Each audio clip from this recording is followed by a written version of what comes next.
we are really delighted. We've got such a terrific person who's been willing to be our guest tonight in Beth Osborne. For those of you who don't know Beth, she's the Director of Transportation of America, which is a national nonprofit made up of local, regional, and state transportation leaders, folks like us who are committed to building a better transportation future, connecting people to jobs and essential services by all modes of travel, and regardless of their physical ability or their financial means. Beth, before she came to Transportation for America, was at US DOT, where she managed the Tiger discretionary grant. We can maybe talk a little bit later about that if people are interested.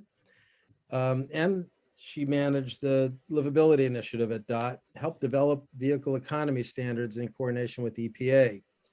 And as we know, EPA, before the prior administration, was actually in the business of being aggressive about setting tailpipe emission standards and thinking carefully about the impacts of the transportation sector, and in particular, the impacts of the internal combustion engine on carbon emissions. Beth previously also worked for Delaware Senator Tom Carper as an advisor for transportation, trade, and labor policy, as legislative director for environmental policy at the Southern Governors Association, and as a legislative assistant for Congressman Ron Klink of the 4th District of Pennsylvania. It's an impressive resume, but the work that she's done, particularly most recently, is equally, if not more impressive, because what Beth has been able to do in a variety of contexts, both in her work at T4A, her presence on social media, her advocacy, is to be a mediator between advocates at the state and local level and folks at the federal level, and to bring to our attention the latest information that we need to know to do our work better, to help us catalyze our thinking when it comes to how we can use both our individual power and the collective power of transit matters to influence not just state policy, but this year, hopefully federal policy, as we have a new federal administration led by people who seem to take generally a common like-minded view, as we do, on the importance of transit and rail, on the importance of decarbonization in the transport sector, the importance of thinking about sustainable mobility equitably. Those are issues we might talk about tonight. It's my great pleasure to introduce Beth Osborne, to say some words to us, and then we'll have a dialogue that we hope will be both fun and illuminating. Beth? Really quickly before Beth goes, I just want to let everyone know that we are recording this webinar for later use. We just want to let everyone know so you are aware. They just want to make sure I don't deny anything I said later. So, so thank you all for joining me. I have my transportation beer here, donated by the Five Boroughs Brewing Company, the Gridlock IPA. And I was saying earlier, I'm not an IPA fan, but this is an excellent beer. So thanks for having me here today. This has been a tough year.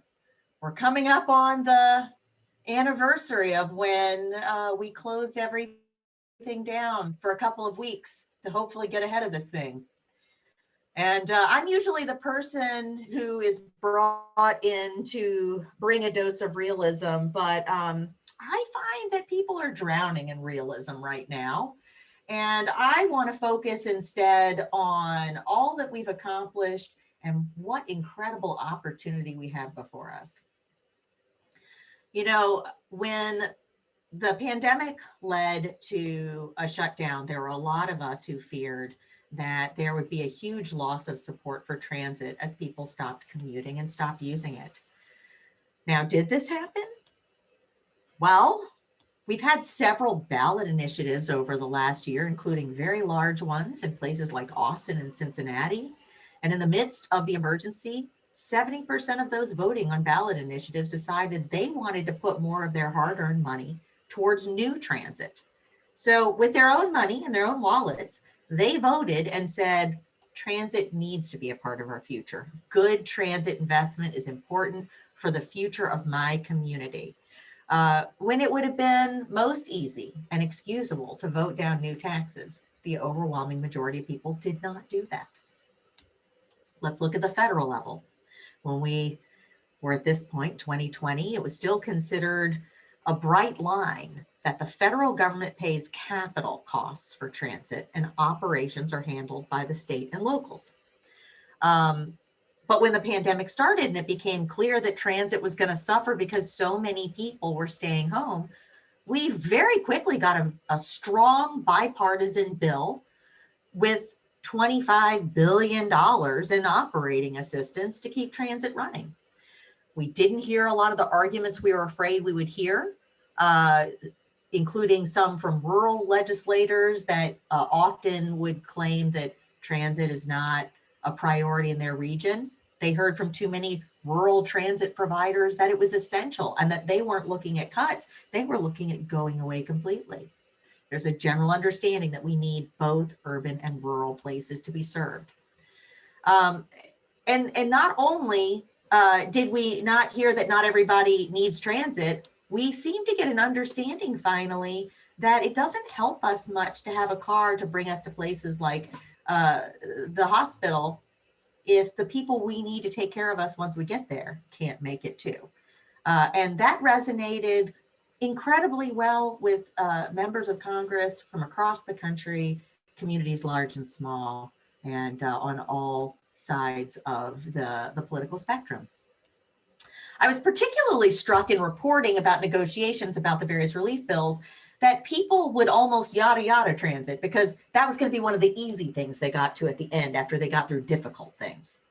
That is a huge development. The notion that that's the easy stuff for Republicans and Democrats to negotiate at the end once they've gotten all the hard stuff out of the way. So not only did we end up with $25 billion from the CARES Act, we got an additional $14 billion in December, and today we have secured another $30 billion, including a commitment to build new transit, which clearly tells us that at the federal level, there's an understanding that new transit, more transit needs to be a part of our future. Even more, there is now an effort led by Representative Garcia of Chicago and Representative Presley from Boston, the Boston area, to revisit the traditional 80-20 split between highways and transit and to move it to 50-50.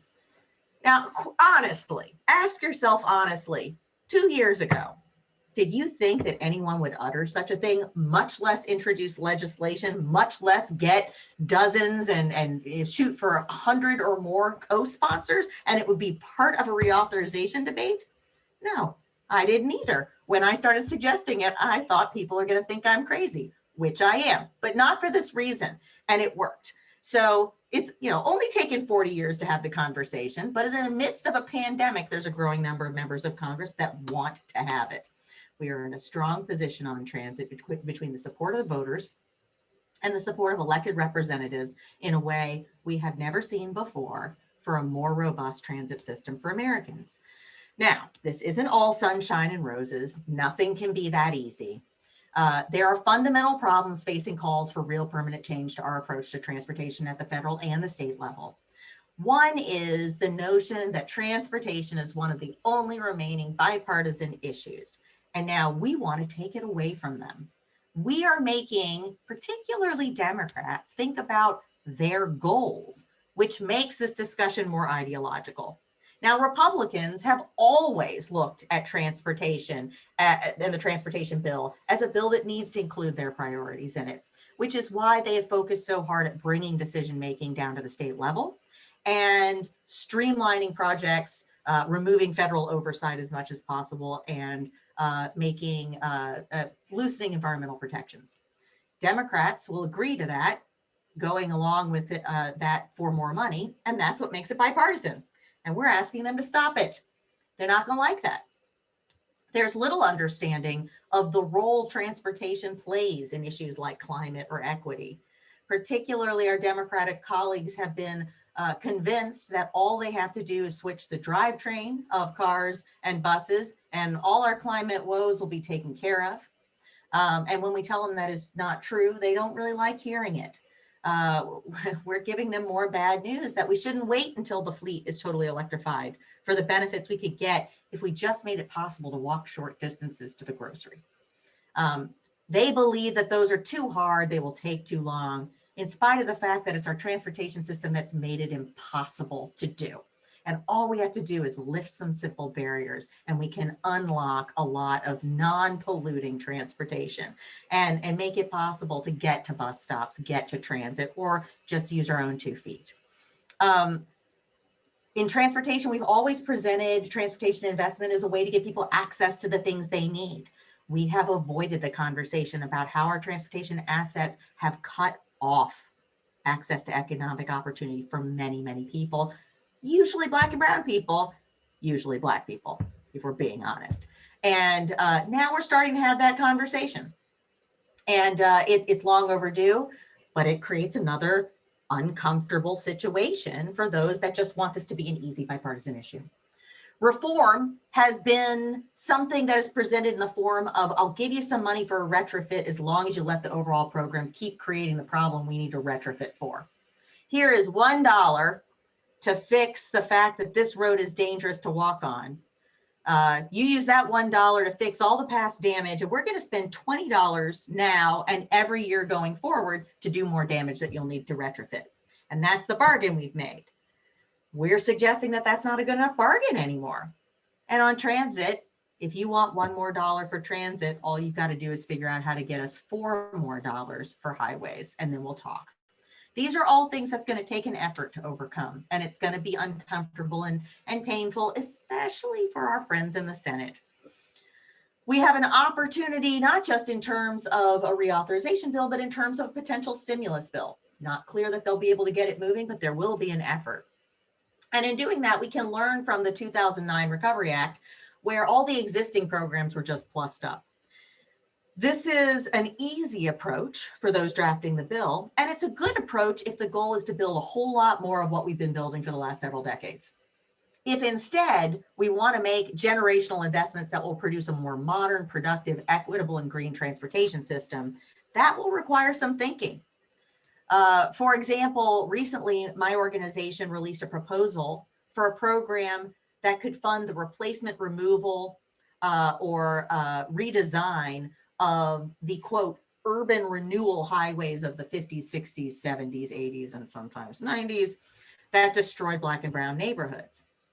And not just to provide that kind of funding assistance, but to look at why the models always tell us that a Carmageddon will follow, in spite of the fact that that's never occurred, and to make sure that when we lift the damage, that we don't do further damage to the community that is there. When I worked at USDOT and we funded a plan to remove the Claiborne Expressway from my hometown of New Orleans, the Claiborne Expressway, affectionately referred to as the monster, breaks Tremé, a neighborhood just next to the French Quarter, in half. It absolutely decimated a really prominent and important Black neighborhood in the region. And one of the reasons they couldn't move forward a takedown proposal is the folks who lived there thought they'd be priced out once the thing holding their property value down was removed. We need to aggressively go in and say, we won't allow that. When this comes down, we're going to make sure people own their homes, can fix up their homes, can feel the wealth building of possibility of this investment, that they can be part of starting businesses. We can preserve affordability and make sure that the people harmed by the asset are the ones that benefit from its removal. These are the things we could do in a stimulus bill. We can also do it in a reauthorization bill. I know you all have heard a lot about our priorities, a fix-it-first approach, putting safety over speed, and reorienting the program around whether or not it provides people access to jobs and essential services, whether they're in a car or not. Happy to get into that more. But in spite of all the barriers I just put in front of us, the good news is the way we overcome those barriers is what we're doing now, and everything we did over the last year. We're the answer to overcoming those variables. And we're perfectly capable of doing it. And I know this to be the case because I lived through the last year and I saw us do it. When we came together in a once in a century disaster to do extraordinary things in transportation. So let's keep doing what we've been doing so well, raising the need for change and pointing out how essential transit is to recovery, climate, and equity. And we can continue to move the ball further down the field than we ever dreamed possible. Thank you, Beth. That was really good and a good way to begin the conversation, which I guess I would like to do by starting by, you've talked about reauthorization and stimulus. And for anyone who doesn't know exactly what we're talking about, just to make sure we're all on the same page.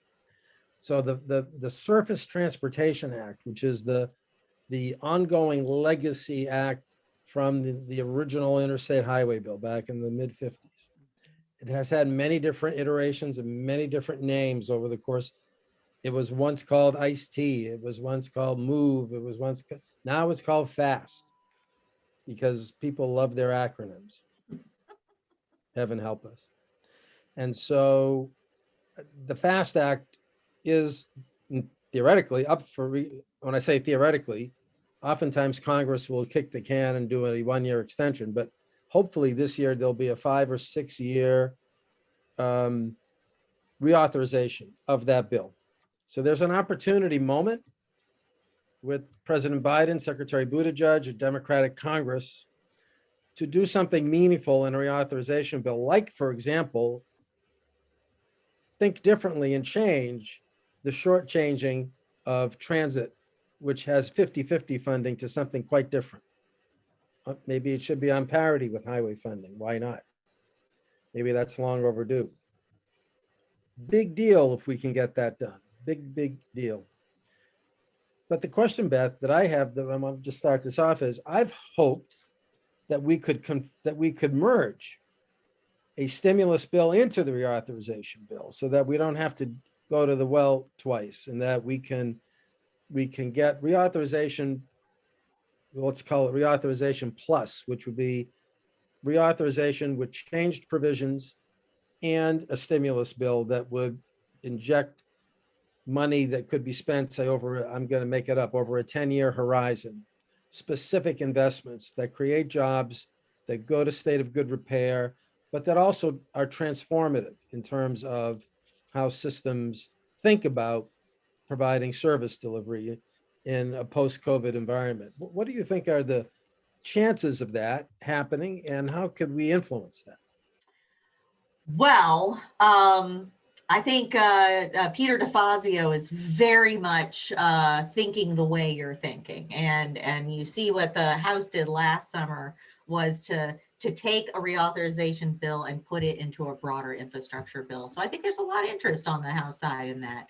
The problem will be the Senate, and that's just going to be the case with everything, and that's usually the case because it's harder to move legislation through the Senate even when it isn't 50-50. So we'll have to wait and see what they're capable of putting together, and you know, how far they can go. I will say, in terms of influencing members of Congress on what avenue they use, I don't think we have a ton of influence there.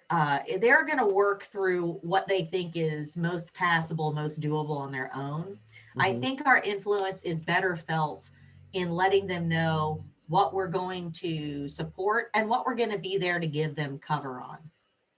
And that's the substance of the bill. What they want is to believe that if they pour money out there, we'll take anything. Sure. And what they want to believe is, if I give you a $50 million climate program, I can spend $50 billion undermining the climate. Our job is to say, however you fund it, we will make it painful for you if you fund the wrong things. And however you fund it, we will make it easy for you and give you tons of cover if you fund the right things, and then let them find their own way on the mechanism and the means. It's just going to be too inside baseball for us to handle that part for them. And they'll have to figure out all kinds of procedural machinations too. Are they going to try to do this through bipartisan, movement of legislation that they feel is popular because everyone wants to fund infrastructure? Are they going to do this through the budget process called reconciliation, where only 51 votes are needed out of the Senate? And those are just going to be hard things that is going to involve a lot of trying and failing. One of the questions that is on my mind these days is how they'll fund these bills and how they will fund stimulus. I don't think that they're going to go for tax hikes of any kind, especially if they want it to be something other than a budget reconciliation bill. But I'm not particularly concerned about deficit spending, and I get the sense at least that some of the leadership on the House side is perfectly okay with moving ahead on that basis. I would add, one of my little pet ideas has been for Congress to repeal the provisions that constrain the states from imposing road pricing on interstates. I think that's a really good Republican idea because it's about state empowerment and states' rights. It's a conservative idea coming from this, George McGovern liberal, right? So if anyone doesn't know who George McGovern was, I'll explain it later. Google it. But seriously, giving the states the power to do that, Congress doesn't have to raise a nickel, and the states can do it. If Montana doesn't want to do it, God love them. Massachusetts may want to do it under a new governor someday and raise real net new revenue that it can use in a very agile and responsive way to sustainability. So what do you think about funding, and is that going to be a barrier? And while I'm asking about funding, the other thing I'd like to see happen to restore bipartisanship is to restore earmarks. And I know a lot of people don't like earmarks. However, earmarks create consensus. Earmarks can help bipartisanship. And I think we could have a framework for earmarks with guidelines that prevent, the proverbial bridge to nowhere. So funding and earmarks, what's your judgment on those? So backing up from the notion of removing the barriers to tolling, it's one of those issues that when we first started pushing it back when I was at USDOT, it was, something that created some pearl clutching, a little bit of a gasp. But over time, that's really changed. And now I think it has gained a lot of acceptance and comfort in that just letting the feds get out of the way and let the locals work it out is the right way to go. I'd be surprised if that isn't something that is included in whatever it is that we do pass. And you're right, there are ways to make sure that it's done well. I remember when I was there at USDOT, there was a concern that tolls would be placed at the border to another state to tax people coming back and forth. There's easy ways to prevent that. There's ways to make sure that the money is plowed back into the roadway that you are tolling, to make sure that it's not just a slush fund for the state. And there are ways to encourage it to be used for demand mitigation, congestion pricing, those sorts of things. So yes, I think that there's going to be a lot of discussion around this, and I think it's a really positive and a relatively low-hanging fruit. In terms of funding in general, you again are right. I think the House is quite tolerant towards more deficit spending. That's been how we've paid for this bill really since 2009. We've claimed there were budget fixes, but we didn't have the money to make up the difference in the budget fixes. So we were just deficit spending. There's going to be some difficulty around that. You saw that in the conversation at the White House last week, where the Democrats wanted to go big on infrastructure and the Republicans wanted it paid for. And Senator Manchin came out and said something not totally clear, but it sounded like he also wanted it to be reasonably paid for. And the fact of the matter is they don't want to raise taxes. So that makes that hard. Now, there is some possibility that there's an attempt to roll back recent tax cuts, and maybe that's how they pair it together and make it feel a little bit paid for. And, there are things like that that might be a possibility. But in general, the only way it's getting paid for is through deficit spending. So the question is how to make people comfortable with that notion and how to mitigate that as much as they can. And that's going to have to do with the size of the bill. And then there's a call for earmarks right now from the House. There's been a bunch of questions sent out about any earmarks submitted. I think all we can expect from the House to review is whether or not the funding that they would give out in that earmark would complete a project. I think what they're definitely uninterested in doing is giving 1/20th of what each project needs to go forward out so everyone feels like a winner, but in the end, nothing actually gets built. And we still have unspent earmarks from 20 years ago. So I think they'll be able to do that. They also have some questions about what the project will accomplish, but no congressional office has the capacity to determine if whatever claim is made is true. So that's bunk. They can't prevent it from being a bad project. They just don't have the capacity. When DOT tries to review projects, it takes an enormous team to do it and do it well. So the quality of the project can't control for. I will say, however, there is no amount of earmarking that will make someone comfortable with raising taxes if they don't want to, or deficit spending more than they want to. We think that earmarks made past bills easy. But the bills we had earmarks on were more than paid for. So when T21 came along, we said, oh my gosh, we're generating 30% more in taxes than we've authorized. How should we hand around this pot of gold? And they're like, give it to my favorite project. I'm like, here's your money and here's your money and we're making it rain. And yes, we had earmarks, but it was the fact that we were making it rain that made everybody love the bill.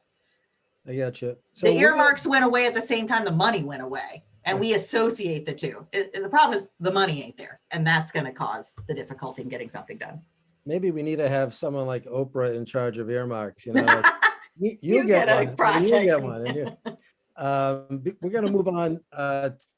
Jared is going to start off some questions. I just want to make, just not a question, but just so you and everyone else knows, there's a really, really good piece of legislation that's been filed in the Massachusetts legislature by Senator Boncory, who's the chairman of the Senate Transportation Committee. And it's a piece of legislation with the acronym projects. I can't give you the full name off the top of my head because it's projects, it's too many words. But the point of it is it's a bill that ensures that the MBTA will be ready for any stimulus when it comes by directing the T to set aside some money now and to begin the process of identifying stimulus projects and funding early design, engineering, or permitting on those projects, so that if we're in an environment like we were when I was Secretary of Transportation, and you have the directive that you have to have quote unquote shovel-ready projects, that the T will be more prepared than I think it is today to actually leverage and take advantage of that. So I just wanted to mention that for you and for everyone, and we'll try to keep people appraised of that, because it's an important way to make sure that we're not caught as we were back in 2009 with too many sort of middling highway projects and not enough good transit projects that qualified as shovel ready. That's really good news. I will say, I think that they have learned from the whole shovel ready conversation. We got no end of grief for that language when I was overseeing the Recovery Act funds.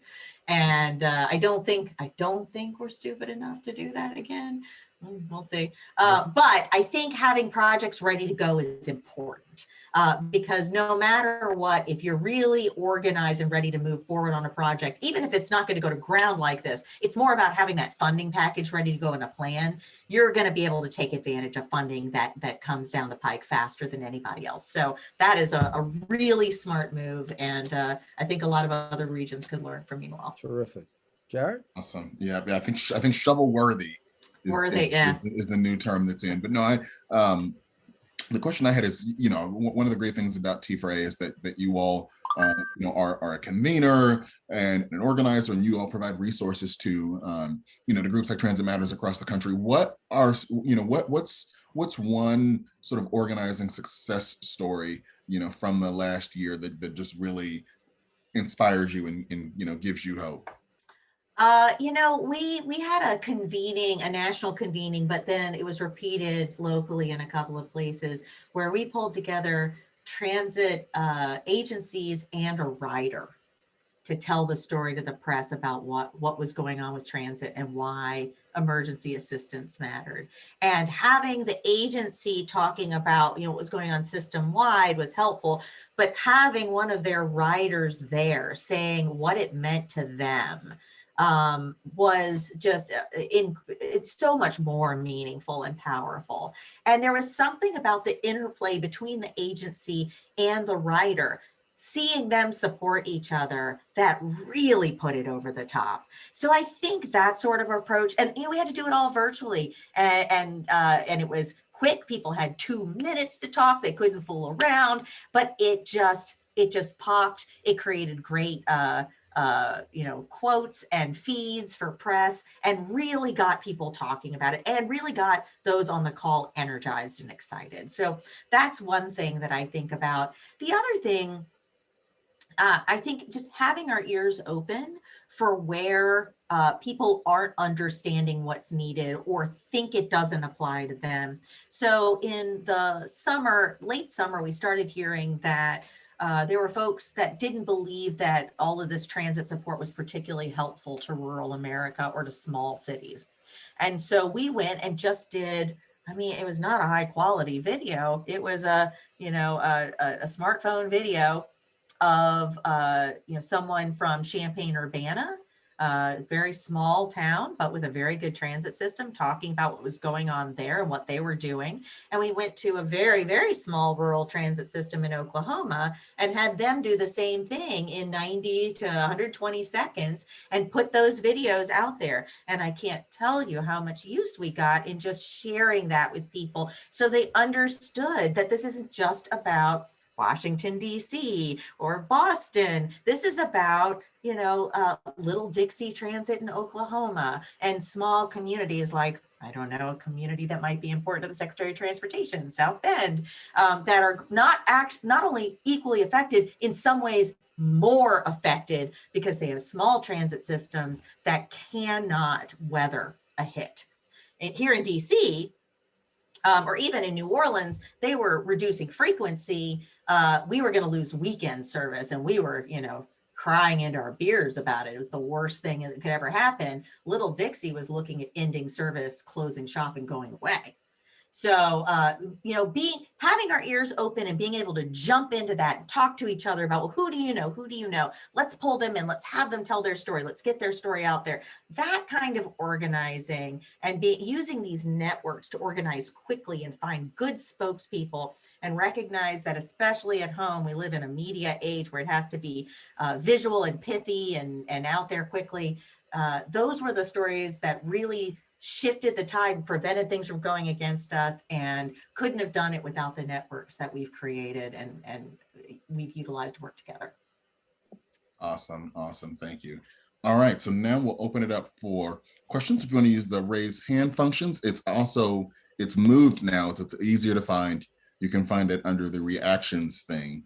At the bottom, you hit raise hand, and that will raise you up to the top. Great. All right. Alon? Oh, all right. Thanks. Thanks for the introduction. It was very interesting. All these exciting changes at the congressional level that you're talking about. And my big question is that in the previous time this happened, in the Obama stimulus, there was this problem that a lot of the lines that were funded in 2009, 2010 at a time of high unemployment, because of long planning and design process. For example, the Green Line extension in Boston, it was supposed to be done during a high unemployment time, but most of the work, because of various delays, ended up being done in 2018, 2019. So at a time when the unemployment rate was very low, and maybe this wasn't, and maybe you didn't need as much stimulus. So what is going to be done, you think, that is going to prevent these kind of 9-10 year delays from happening again? That is a great question. And one of the reasons we suffered so much criticism for the shovel ready concept, it turns out that responsible employers don't go hire hundreds of new permanent staffers because they got a one-time pot of funding. I mean, I certainly don't do that, and there's good reason. And so state DOTs didn't have the capacity to go, and transit agencies to go hire a bunch of people to move projects faster just because they got a one-time infusion of cash. And so they really weren't capable of moving projects forward any faster. In fact, they were now overloaded with projects, which is one of the problems with the notion of shovel ready. The other thing is you don't generally, as a responsible agency, have a bunch of projects sitting on the shelf ready to go right now in case money drops in your lap, because it costs money to get the projects ready. And even a lot of the planning and permitting you do, it doesn't stay good for long. So if you get it ready, you have to re-get it ready every 3 years or so. And that's an extraordinary amount of money to spend for something that may never actually happen. So what I would like to see, there probably should be a better balance going forward between big projects and quick builds that can make a difference very early. Some, frankly, just fix it first projects, state of repair projects can get done faster. They actually create more jobs per dollar spent. We keep talking about our crumbling infrastructure. We just don't tend to like doing those projects because these sorts of good government responsibility things also feels a little bit like being told to floss your teeth. It's inconvenient. When it's done, you've just returned to the taxpayer what they already had. It doesn't feel as glamorous. You don't get the same good press coverage as opening something brand new. But putting some focus on those projects that will restore a local economy, make that area a more attractive investment. That's good. And there's a bunch that we can do right now to intervene for safety. Temporary treatments, quick treatments that we can use to make it safer for people to access the bus, to walk to wherever they need to go. I remember being in Baton Rouge in college and being 2 doors down from the grocery, but unable to walk to it without walking in traffic. That's something they could fix with very little money very quickly. And again, it feels good to do big things. And I think we should seed some big things. There's a lot that we could do right now that would change people's lives right now, that could make it safer for people to cross from their neighborhoods to the grocery store without having to get in a car, especially those that might not have access to a car. And if we could do, tens of thousands of those projects very, very quickly. So I think the extent to which we can steer money into things that will create real benefits right now, even if they aren't the big glamorous, projects that cost hundreds of millions of dollars, it is something that we could do to make sure we don't make those exact same mistakes and we get things moving quickly. All right, we're going to move along. We get a bunch of other questions. The next one will come from Mackenzie,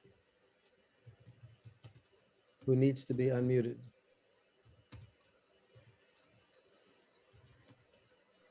There you go. Thank you again for your time. This has been really great. This is really related to that previous question in terms of the really big flashy projects and the things that really can get done and do a lot of good, especially where there really isn't much in terms of transit infrastructure where we can just make buses work versus, fancy rail, fancy high-speed rail.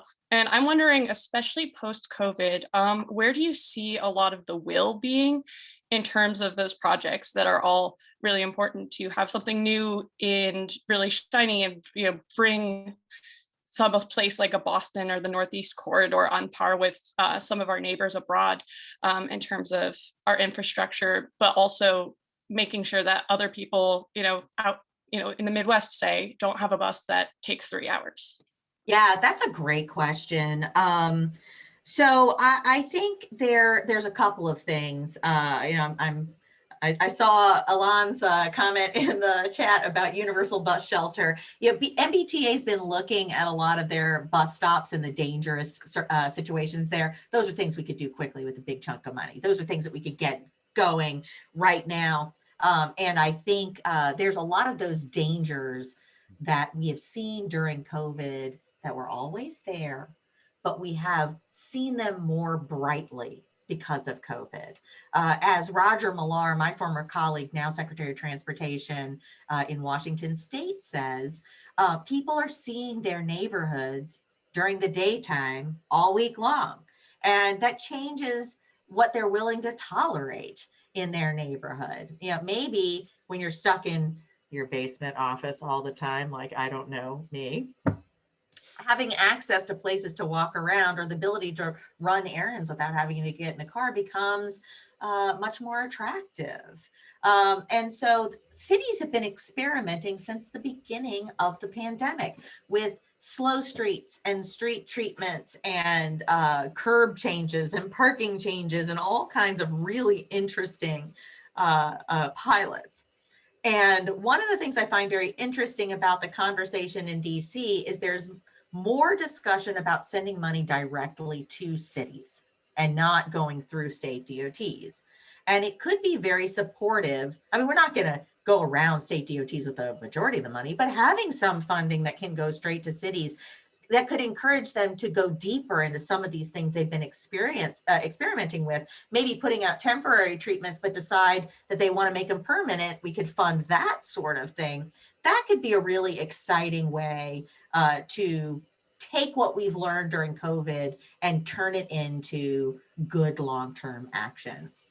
So I'd love to see that. I see what Brian pointed out about bus frequencies. Someone was asking me what something big we could do that could have a big impact on equity and climate. And I said, double the bus service, just double it, triple it. Like, that's big. It might not be as flashy, but just double it. Come up with a minimum standard. Where there is bus service now, where can we make sure that nobody has more than 10-minute headways? Like, what can we do? We can do stuff like that to just make what we have work better. Maybe extend it a little bit, add a few lines, but especially when it comes to the bus, there's a lot we can do very, very quickly. And we're going to have to experiment on transit.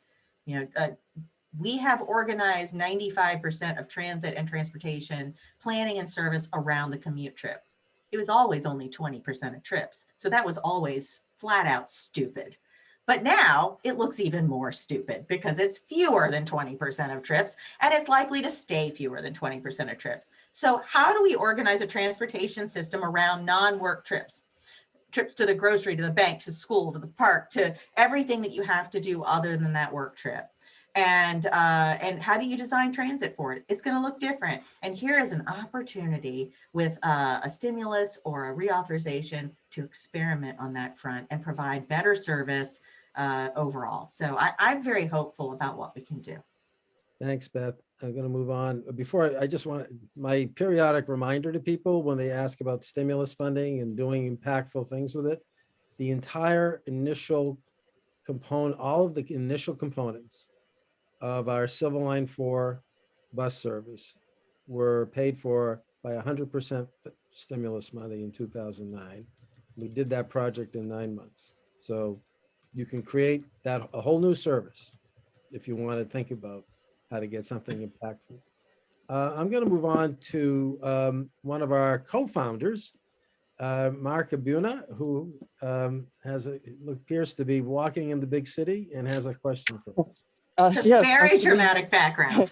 I am actually, I'm actually downtown here in Chinatown.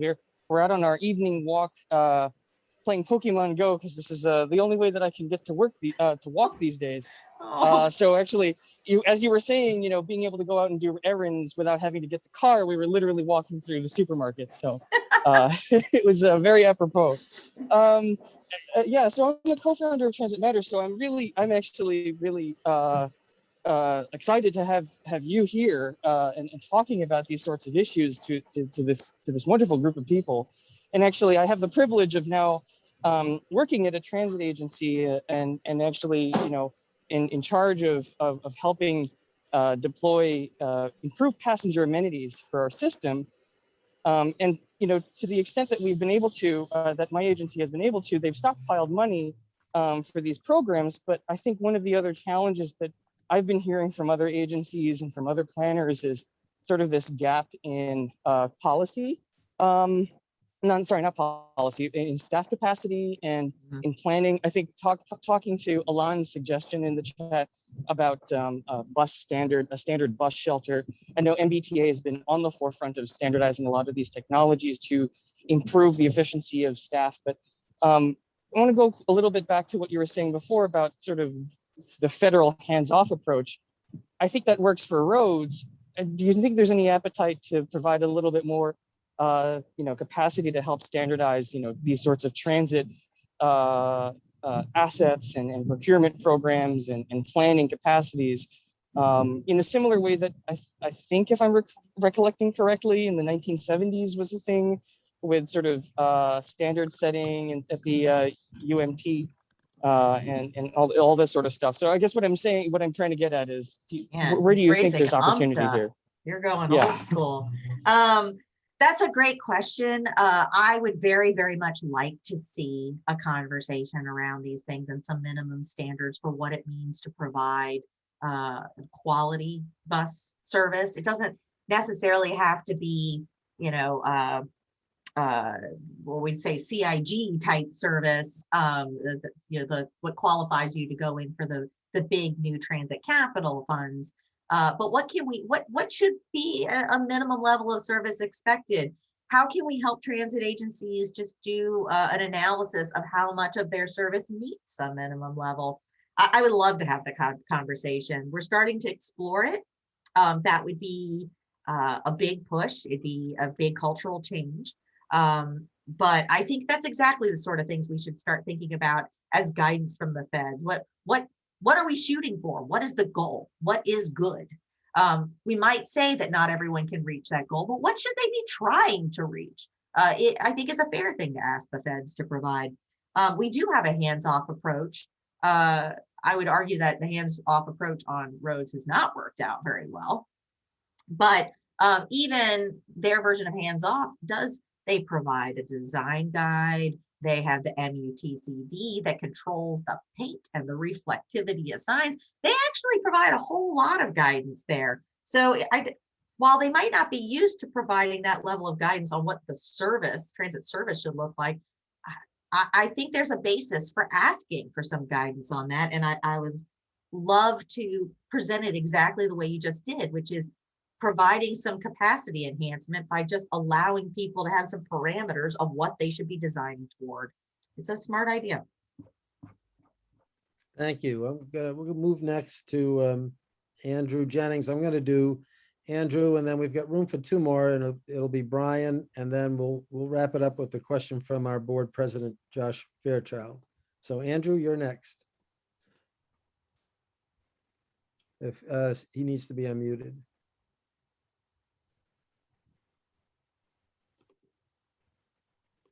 Andrew, you're. I think I've got it now.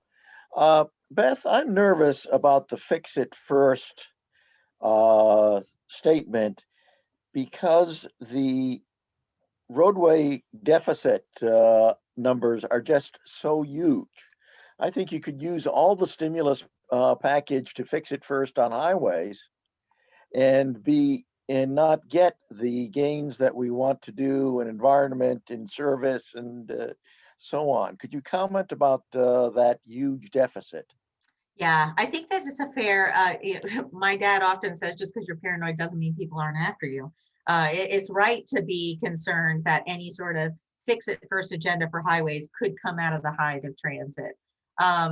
It's interesting in transit, back when I was at USDOT and Peter Rogoff was at FDA, we were talking about the need to fix up transit and taking a responsible approach. We just never applied that to the highway side. The notion you should have a sense of how you're going to take care of the asset you're building before you build it and make sure you can afford to maintain that while you're building the rest of the system.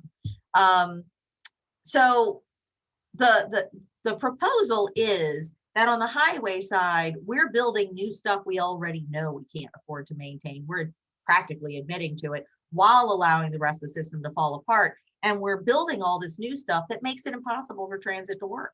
It creates massive barriers to getting across it to a bus stop. It comes in and dislocates whole communities. I mean, I think Houston's looking at removing something like 1,000 households, almost all people of color, to fix the congestion this time, creating further barriers to walking, biking, really moving around even by car over short distances. And so on the highway side, we want to see a commitment to fix what we've built and make it better before we add new increments that we can't afford to maintain. On the transit side, we have never committed to transit, not in the history of the country. And what we want to see on the transit side is the same commitment to build out high quality transit to the country that we made to the roadways. Now, we're not suggesting that we do it the way we did the roadways, where we did it in a thoughtless, inequitable, and non-maintainable way. We want to go forward in a more responsible way as we build out transit. But we do want to make sure that we finally make the capital investments in transit and the commitment to transit that we have on the highway side, and then hold it to the standards that we're asking the highway side to start to try to achieve. Thank you. Brian needs to be unmuted. There you go. Yeah, okay, perfect. I'm glad I got a question in. So my question has to do with almost at the very beginning, you were talking about how pleased you were with how far we've come, especially in the midst of COVID, as far as this kind of general reckoning that we've had about like elevating a lot of these issues into the political spotlight, like the bill that you were talking about that Representative Presley is co-sponsoring, things like that. Obviously, yeah, I share in your excitement. All of that is great, especially in regards to removing the 80-20 provision. Something that worries me is that because of the nature of our two-party system, as soon as a position on a policy such as that is taken, it's pretty much immediately going to be reciprocated to the opposite. And so it's subject, obviously, to a lot of, or could be subject to a lot of headbutting in Congress, so to say, and not just now when it's first being looked at, but if it were to pass, on and on and on again. What brings me perhaps a sense of permanence is exploring reforms to these policies through litigation and pointing out in the process of judicial review how inequitable those investments you're referencing have made the 80-20 provision is. So I will say that I understand the concern. I don't know if what I'm going to say is going to make you feel better. It could make you feel significantly worse. So the two-party system concern comes from the notion that the Democrats get it and want to support transit and improve the program, and the Republicans don't. I want to disavow you of that notion right now. Democrats don't get it. I work better with Republicans on a lot of these issues. They come in with a healthy skepticism of federal spending, and they're willing to talk about how to make it better. So I actually get more out of the Republican side. And, there was a lot of fear when the Republicans took over Congress that was going to be bad news for transit. Trump came in and talked about zeroing out transit. It didn't get zeroed out because there was strong bipartisan support on both sides of the aisle. When we sought a fix-it-first provision on the highway title, we got it passed by unanimous consent because we had a very conservative Republican named Mike Gallagher out of Wisconsin co-sponsor that amendment with Chuy Garcia. Transportation truly is bipartisan. There's a huge bipartisan agreement that nothing needs to be improved from the program from its invention in 1956. And there's a small bipartisan contingent that maybe it's time for an update for a 21st century approach. But both are totally and utterly bipartisan. I think I saw Mike Christensen on the call earlier. Some of my best pro-transit speakers come out of the Utah legislature, huge Republicans, very conservative, make the best cases for transit. So I guess I don't have confidence in the Democrats much at all, which helps me not fear the partisanship of it. I am bipartisanly afraid, and I am bipartisanly hopeful. I will say in terms of judicial review that judges, so I don't admit this much. I am not an engineer and I am not a planner. I have a law degree. if any of your loved ones ever consider going to law school, please send them to me first and give me the shot to talk them out of it. I have about a 75% effectiveness rate, and I would be happy to provide that service to you. But I will pull out my law degree right now and say a judge can only rule on what the law allows them to rule. And it's perfectly acceptable to pass an inequitable program. There's nothing unconstitutional about it. There is nothing illegal about it. So if Congress wants to say transit is not within the federal responsibility, totally legal. Nothing a judge could ever do about it. The courts have done very little to help us in this program. We really need serious policy change, both at the legislative level and the executive level. There's a lot that we're pushing DOT to do right now in terms of their guidance and their requirements without waiting for the law to change. I have a feeling we're going to get some of it here soon. Had a good conversation with Stephanie Pollock about what can happen at FHWA. And my understanding is she's already hard at work on some of those things. We've got great indications out of the House that they are going to go hard on a lot of these changes. So we make these changes and then we make it possible for a court to rule whether or not people are actually following these policies. Thank you. So we're going to wrap it up with a final question from our board president and co-founder, Josh Fairchild. Before I go to Josh, I do want to also recognize there was a third co-founder of Transit Matters, Jeremy Mendelson here. Jeremy, Mark, and Josh were the folks who began this enterprise, probably in a long since forgotten coffee shop somewhere in Boston. And we thank them for being the spark and the inspiration that has led to really wonderful things over the years. And so, Josh, you as board president, you get the last question. Then we go back to Jared as our executive director, CEO, to wrap things up with Beth. Great. Thanks, Jen. I feel the pressure now. It's not a long forgotten place. It was actually at the JP Licks at the original location in Jamaica Plain, was where Mark and Jeremy and I met to talk about the actual formation and like initial vision of the organization. And in typical fashion, I think I got an ice cream, Mark got a tea, and Jeremy brought his own, whatever he wanted to have. So one of the things I was thinking about earlier in your talk, first of all, Beth, the thing that you said just now is what I love about T4A in the last few years.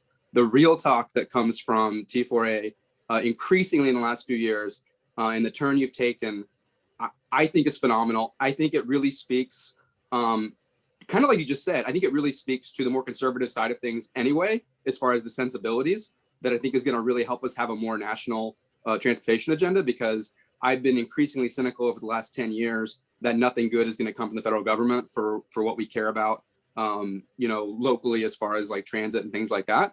But the way T4A has turned things, I think that can change.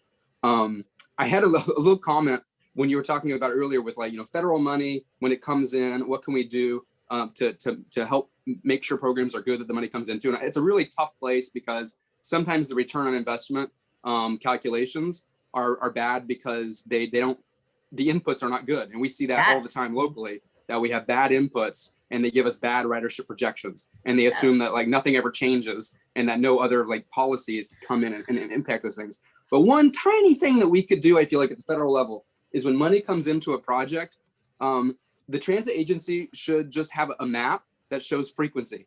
And that would be like one of those small things. When I go to other places in the country and I try to use their transit network, it's very hard to find a system map, first of all, on their website. And then second of all, it's very hard to figure out without getting into the schedules or, whatever, to figure out what their frequency is. That's like one thing we could do that would begin to make huge changes in the way that people think about transit and the agencies think about it. Okay, that's my comment.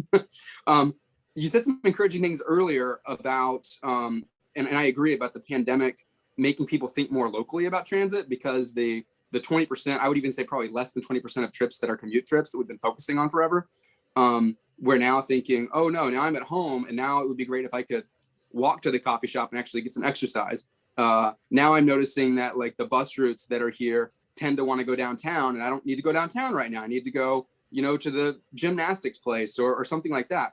So I'm wondering if you're hearing from congressional representatives and their staffs that there is actually bipartisan hope out there, because this local transportation, whether it's the walking or the safe routes to school, the local buses, all these kinds of things, the land use that allows people to walk safely to anything around them, that's an extremely local, hyper local issue. And it doesn't have to be about giving money to the big bad city, right? It doesn't have to be suburbs of the city. It can be every single local area. I'm wondering if you're hearing in a bipartisan way that is something that people are getting at every level already, even though we haven't had a lot of feedback time in the pandemic.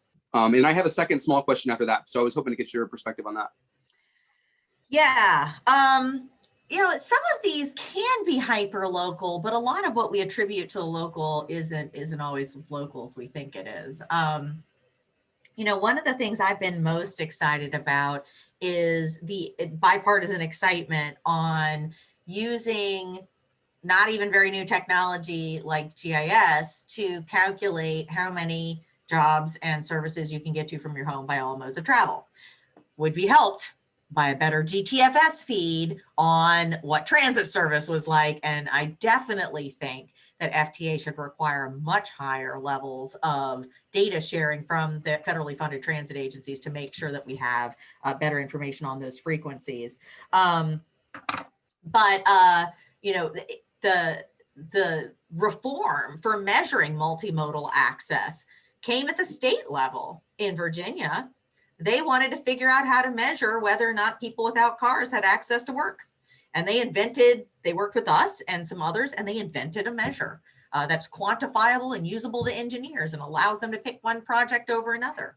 They also discovered you can't measure access to jobs the same way you measure access to everything else, because a 30-minute trip to a job is just fine, but a 30-minute trip to a grocery is considered a public policy catastrophe.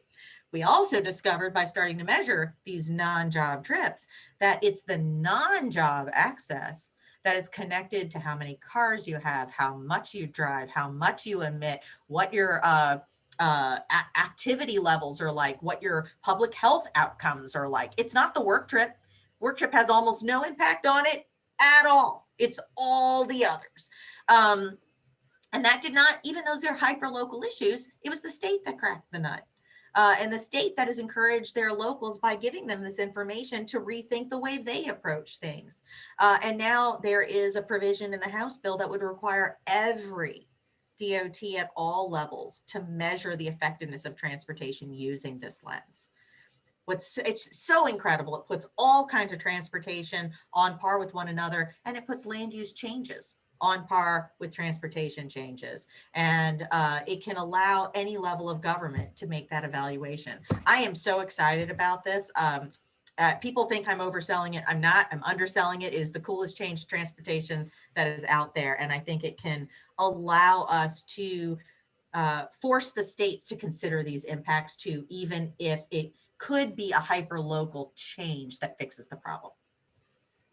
Thanks, Beth. Jared, you want to take it Great. away? Awesome. Well, thank you. Thank you. Well, first of all, huge thank you to Beth for joining us and for blessing us with your knowledge on federal policy. We're so grateful to have you here with us. Appreciate the shout out to Oklahoma.